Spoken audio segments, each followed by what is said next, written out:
Nā, ko ia te tai openga hā kinikina nui tai ore o te motu mā ngā kaipara haua. Kua whakawhāiti atu rātou ki te whanganui ātara mo taua tai openga, neke atu i te 3,000 kaipara, kei roto i ngā momo hā kinikina tekau mātahi. I mātaki-taki a Tāmati Rimenez Prout i te tauwhāinga poi tūkohu, i ki te rā ia i tetahi whānau Māori e whakapau kahana ki taua tākaro ki runga ki te taha hoki o te papa tākaro. Ko te whānau puke puke, e paneke nei. I've got my son, of course, who's made us come down to Wellington. So he's a part of the Special Olympics team. My daughter, who helps co-coach and manage my team. I've got a mokopuna, Taua, so he lives with me too. And a niece, Hinawai. E kawe ana e te whānau puke puke te mana orotorua, ki te papapoi tūkohu o ngā tau mā heke heke haua, e tū ana ki te whanganui ātara.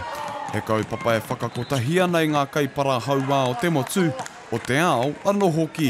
Ngā waka katoa mai roto i te reiria, mai te taitoke rei, mai roto te aroa hoki, ki roto a tauranga moana, a taranaki whanganui atarara mai rātou. Ki te whakanui, hei whakakanui tō rātou, iwi tō rātou, hapu rātou waka. Kua whātau ala Rain puke puke e whakāko ana i tēnei kapa, me te aha.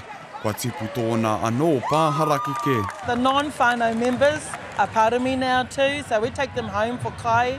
We take them home to learn about how it is down the marae. E nei ore ana te kapa kia puta ai te ihu.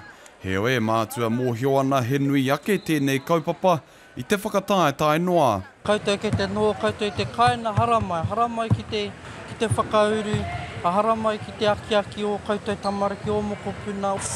Great to join the shoot balls and goal, but sometimes I missed it. Fun as and it's good to play basketball. And it's not embarrassing. It feels like from the first get-go, but it's not. The environment, and you see the smiles with your kids. Ka haere tonu ngā tau mā heke heke nei, mo te ruanga ake o te wiki. Tāmati Rimenez Prout, te karere.